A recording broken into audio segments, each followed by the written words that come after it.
Assalamualaikum warahmatullahi wabarakatuh. Apa kabar sobat Sopter semuanya? Semoga kalian semua dalam keadaan sehat jasmani dan rohani, tidak kekurangan satu apapun. Seperti biasa, bantu Mimin tekan tombol like karena cerita semakin hari semakin menarik. Lanjut. Bab 866 sampai 870. Kurangi bicara atau jangan bicara padaku nanti, bersembunyi di sudut. Zhou Dongfang datang untuk memperingatkanku. Karena kamu tidak bisa menyingkirkan Ye Junlin, kamu hanya bisa mengakuinya. Zhou Dongfang hanya dapat mengambil beberapa tindakan untuk mencegah keluarga Zhou lainnya agar tidak terlalu dipermalukan. Di balai leluhur rumah leluhur terdapat pelataran yang mampu menampung 1.000 orang. Perwakilan keluarga Zhou dari seluruh negeri berkumpul satu demi satu. Ada kursi taisi di depan aula leluhur. Duduk di atasnya adalah seorang lelaki tua dengan rambut beruban dan tubuh kurus yang terlihat seperti bisa tertiup angin. Namun mata lelaki tua itu sehat dan segar, dan dia penuh energi, dengan energi yang memikat di matanya. Dia adalah Zhou Kangyong, orang tua paling senior dan tertua di keluarga Zhou di Tiongkok, kini berusia 123 tahun. Dia adalah orang yang paling berbudi luhur dan dihormati di keluarga Zhou. Tidak peduli seberapa kuat keluarga Zhou, Anda harus mendengarkan leluhur ini. Ada 4 kursi di sebelahnya, duduk di atas Zhou Dongfang, Zhou Dongwang dan lainnya. Mereka adalah 8 kepala keluarga terkuat di keluarga Zhou. Ribuan orang lainnya berdiri di halaman, semuanya berbaris sesuai senioritas. Ye Junlin juga ada di antara mereka, tapi dia sengaja ditempatkan di sudut agar tidak ada yang bisa melihatnya. Zhou Kangyong duduk di kursi Grandmaster di tengah, bersandar pada kruk dan berkata, "Hah, lumayan, keturunan keluarga Zhou semuanya adalah naga dan burung phoenix, hanya sedikit di Tiongkok yang lebih kuat dari keluarga Zhou kita, terutama Dongfang dan Dongwang." Keduanya telah memperoleh banyak hal dalam 10 tahun terakhir, dari tingkat keluarga kuasi kerajaan hingga keluarga kerajaan, ada juga 8 keluarga kaya lainnya yang telah dipromosikan ke tingkat keluarga kuasi kerajaan. Saya sangat puas, terima kasih atas pujian Anda, leluhur. Saya tinggal di Gunung Fuludonghai Soubinan, saya juga berharap energi keluarga Zhou akan mengalir melalui pelangi dan berdiri tegak selama ribuan tahun. Zhou Dongfang dan Zhou Dongwang segera berdiri dan berkata. Semua orang di bawah juga berteriak serempak. Saya berharap nenek moyang kita diberkati seperti Laut Timur dan hidup selama Pegunungan Selatan. Saya juga berharap keluarga Zhou memiliki semangat yang kuat dan berdiri selama ribuan tahun. Zhou Kangyong berkata sambil tersenyum, selanjutnya, Anda masing-masing akan memperkenalkan pencapaian Anda dalam 10 tahun terakhir. Ayo pergi. Zhou Timur dan Zhou Dongwang, 2 kekuatan besar, menghancurkan seluruh penonton. Ini menarik pujian berulang kali dari para leluhur. Zhou Dongwang berkata dengan ekspresi malu, leluhur, saya, keluarga Lingnan Zhou, memiliki sedikit penyesalan. Sektor bisnis telah mencapai puncaknya, tetapi sektor militer dan politik tidak pernah menghasilkan bakat. Anak saya Yi Fan tidak berbakat, dia hanya seorang bupati, dan dia benar-benar tidak memenuhi syarat untuk itu. Jangan mengambil tindakan. Saya, Sun Zhou Yuan, hanya seorang mayor. Ini jauh dari mengesankan. Dengan kata lain, saudara saya Zhou Dongxing masih baik-baik saja. Dia hanya pemimpin kedua di Lingnan, dia hanya akan menjadi orang pertama di komando tahun depan. Begitu kata-kata ini keluar, seluruh penonton tercengang, mereka semua menarik napas udara dingin. Keluarga Lingnan Zhou benar-benar menakutkan. Ada banyak talenta di dunia bisnis, militer, dan politik. Mereka bilang memang begitu. Tapi nyatanya Zhou Dongwang membandingkannya dengan Zhou Dongfang. Sebab, ia memahami dari segi bisnis kedua pihak hampir sama. Kalau urusan militer dan politik, mereka pasti mengalahkan keluarga Huahai Zhou. Oke, Anda memang keturunan keluarga Zhou saya, bagus sekali, saya layak menjadi leluhur keluarga Zhou. Zhou Kangyong bertepuk tangan dan bertepuk tangan. Segera, dia melihat ke arah Zhou Dongfang. Maknanya sangat sederhana, biarlah Zhou Dongfang menjelaskannya. Zhou Dongfang melirik Zhou Dongwang dan berkata, keluarga Huahai Zhou kami tidak sebaik Lingnan.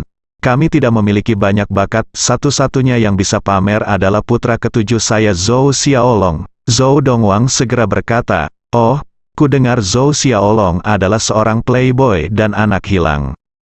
Kamu tidak tahan lagi dan dikirim ke tentara. Apa yang terjadi sekarang? Lao Qi memang memiliki karakter buruk di masa lalu dan merupakan seorang yang lengkap pecundang, tapi siapa yang tahu kalau anak ini sepertinya telah berubah setelah dia pergi ke kamp militer untuk reformasi. Sekarang dia bertugas di Brigade Besi Yan Huang, pasukan pribadi Dewa Perang Kunlun. Dengan pangkat Mayor Jenderal, dia adalah seorang jenderal yang galak dan tangan kanan Dewa Perang Kunlun. Kata Zhou Dongfang penuh semangat, apa, pangkat Mayor Jenderal Brigade Besi Yan Huang? Mata Zhou Dongwang hampir keluar. Jika ini benar, semua pencapaian silsilah Lingnannya akan sia-sia.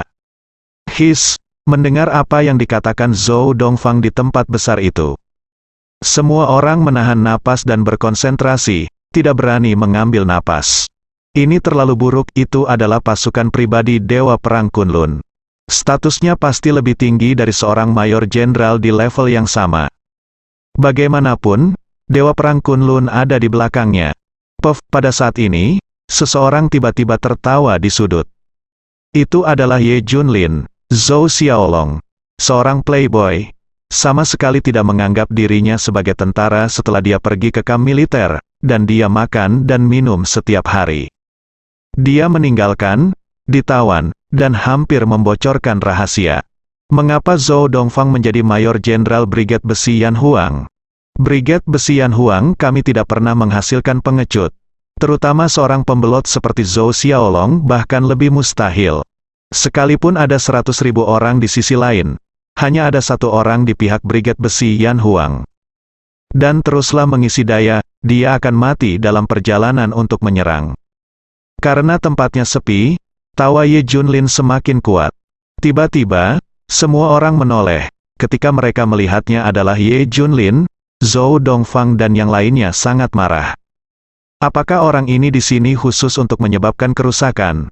Apakah Anda harus membunuh mereka? Ketika Zhou Dongwang melihat itu adalah Ye Junlin, dia senang. Tetapi dengan ekspresi serius di wajahnya, dia berkata, bagaimana orang bisa tertawa pada momen sakral seperti itu? Apakah kamu sopan? Apakah kamu menganggap serius peraturan keluarga Zhou? Siapa itu? Keluarlah, ya. Siapa yang begitu tidak tahu malu? Sastra. Bahkan Zhou Kangyong tampak cemberut. Leluhur Qi, dia adalah Ye Junlin, cucu Zhou Dongfang, kepala klan Huahai Zhou. Seseorang segera menjawab dari bawah, wow. Tiba-tiba, seluruh tempat itu mendidih. Mata Zhou Dongfang dipenuhi dengan keheningan yang mematikan. Ye Junlin, kan, bela aku, kata Zhou Kangyong tegas. Tongkat itu juga menyentuh tanah. Dia adalah orang paling bergengsi di keluarga Zhou. Wajar jika dia marah jika ditabrak seperti ini. Apalagi di momen serius seperti ini. Seorang junior harus terlihat seperti junior. Wow, tiba-tiba, ratusan mata di lapangan menatap Ye Junlin. Keluarga Huahai Zhou semuanya menundukkan kepala. Saat yang memalukan akan segera dimulai, itu karena Ye Junlin. Biarkan keluarga Huahai Zhou malu. Tapi setelah mendengar suaranya, Ye Junlin tidak bergerak sama sekali. Mata tajam Zhou Kangyong tertuju pada Ye Junlin. Aku memanggilmu untuk keluar, tidak bisakah kamu mendengarku? Zhou Kangyong tiba-tiba merendahkan suaranya dan berkata dengan suara rendah. Ye Junlin menutup mata, dia tidak mengakui bahwa dia punya hubungan keluarga dengan keluarga Zhou. Jadi tidak peduli betapa bergengsinya Zhou Kangyong. Tidak peduli seberapa besar dia sebagai leluhur, dia tidak dapat dikendalikan. Diabaikan lagi, Zhou Kangyong menjadi marah, Zhou Dongfang dan yang lainnya tampak sangat jelek. Ye Junlin ini memang dewa wabah mereka, itu hanya akan membawa rasa malu. Zhou Kangyong memandang Zhou Dongfang, apakah ini cucu baik yang Anda ajar? Apakah Anda menutup mata terhadap kata-kata saya, atau dia tuli? Boom, seluruh keluarga Huahai Zhou gemetar. Semua leluhur menyalahkannya, Ye Junlin. Berdiri, Zhou Dongfang berteriak sekuat tenaga. Semua orang di sekitarnya juga berteriak, Ye Junlin, berdiri. Ye Junlin mengabaikannya dan bahkan berkata sambil tersenyum, kamu tidak memenuhi syarat untuk memerintahkanku. Semua orang tercengang, memandangnya dengan tidak percaya. Bukankah itu tidak sopan, terlalu sombong? Di depan ratusan klan utama klan Zhou di Tiongkok, di depan klan lama, bagaimana dia bisa begitu galak dan mendominasi? Siapa yang tidak menganggapnya serius? Zhou Dongfang benar-benar cucumu yang baik. Zhou Kangyong berkata dengan marah. Saat Zhou Dongfang hendak menjelaskan sesuatu, suara Zhou Dongwang terdengar. Leluhur, sejauh yang saya tahu, cucu Zhou Dongfang ditinggalkan di jalan sejak dia masih kecil. Dia tumbuh di pasar, dan dia pasti mendapatkan beberapa kebiasaan buruk. Sekarang, tampaknya itu sama sekali tidak sesuai dengan darah bangsawan keluarga Zhouku. Ya, itu benar, dia mungkin memiliki setengah dari darah bangsawan keluarga Zhou di tubuhnya. Tapi dia sebenarnya adalah orang rendahan, orang yang berhati-hati. Bagaimana orang seperti itu bisa layak hadir di pertemuan tahunan keluarga Zhou saya? Muncul. Bagaimana saya bisa berdiri di depan aula leluhur rumah leluhur saya? Ini menghina dan mencemari darah keluarga Zhou saya. Cucu Zhou Dongfang, Zhou Chao berkata dengan marah. Wajah Ye Junlin muram dan dia berkata, darah bangsawan, kalau begitu mari kita lihat di mana darah bangsawan di tubuhmu. Berapa kilogram darahmu yang harus saya ambil untuk melihat warnanya? Saat dia mengatakan itu, Ye Junlin berjalan ke arahnya selangkah demi selangkah. Zhou Chao, apa yang akan kamu lakukan? Seluruh tempat menjadi gempar, dan pemandangannya sangat kacau. Terutama melihat Ye Junlin yang pembunuh. Zhou Dongfang diam-diam mengatakan semuanya sudah berakhir. Meskipun saya baru mengenal Ye Junlin dalam waktu yang singkat, tapi dia tahu anak ini adalah orang yang kejam. Tidak lama setelah diucapkan daripada dilakukan, dia pasti berani menggunakan pisau untuk membelah tubuh Zhou Yuan untuk mengambil darah. Jika Ye Junlin dan Zhou Yuan benar-benar berkonflik, maka keluarga Huahai Zhou akan hancur. Rasa malu ini melekat pada tubuh seseorang dan tidak akan pernah bisa dihapuskan. Sombong, apa yang akan kamu lakukan? Zhou Yuan merasakan ketakutan Ye Junlin, dan tanpa sadar dia mundur. Yang lain juga memarahi, apakah kamu terlalu berani? Beraninya kamu membuat masalah pada kesempatan seperti itu. Nenek moyang Zhou Kangyong bahkan lebih marah dan memukul lantai dengan keras dengan tongkatnya. Mengapa ada bajingan seperti itu di keluarga Zhou? Ye Junlin hendak mendatangi Zhou Yuan. Mengapa kamu membuat begitu banyak suara? Pada saat ini, sebuah suara datang. Saya melihat seorang pria mengenakan pakaian hijau militer dan membawa tas panjang berwarna hijau militer masuk. Ah, ini anak ketujuhku, Xiao Long sudah kembali. Zhou Dongfang berkata dengan penuh semangat saat melihat pria itu. Zhou Xiaokun, Zhou Xiaowen, Zhou Qianlong dan lainnya semuanya mengungkapkan kegembiraannya. Pahlawan besar keluarga Zhou telah kembali, ini benar-benar seorang mayor jenderal. Dia berasal dari Brigade Besi Yan Huang, pasukan pro tentara di bawah Dewa Perang Kunlun. Saat ini, mata semua orang terfokus pada Zhou Xiaolong. Ayah, aku kembali, Zhou Xiaolong berkata dengan penuh semangat. Zhou Dongfang memeluk putranya dengan erat dan memandangnya dari atas ke bawah. Ini saat yang tepat bagi Zhou Xiaolong untuk kembali. Hah, nak, ada apa dengan seragam militermu? Zhou Dongfang bertanya dengan heran. Ternyata tidak ada tanda-tanda pada seragam militer hijau yang dikenakan Zhou Xiaolong. Ban lengannya telah dilepas, tidak ada tanda pangkat, dan nomor serta tanda lainnya semuanya kosong. Karena dia seorang pembelot, dia hampir membocorkan rahasianya. Dia sudah lama kehilangan segalanya, jadi, hanya baju saja, tidak ada logo. Pakaian kosong Zhou Xiaolong mengejutkan Zhou Dongfang dan yang lainnya. Dalam imajinasi mereka, Zhou Xiaolong pasti muncul dalam seragam mayor jenderal. Bintang di tali bahu pasti bersinar di hadapan penonton. Namun kenyataannya tidak, biarkan mereka kecewa.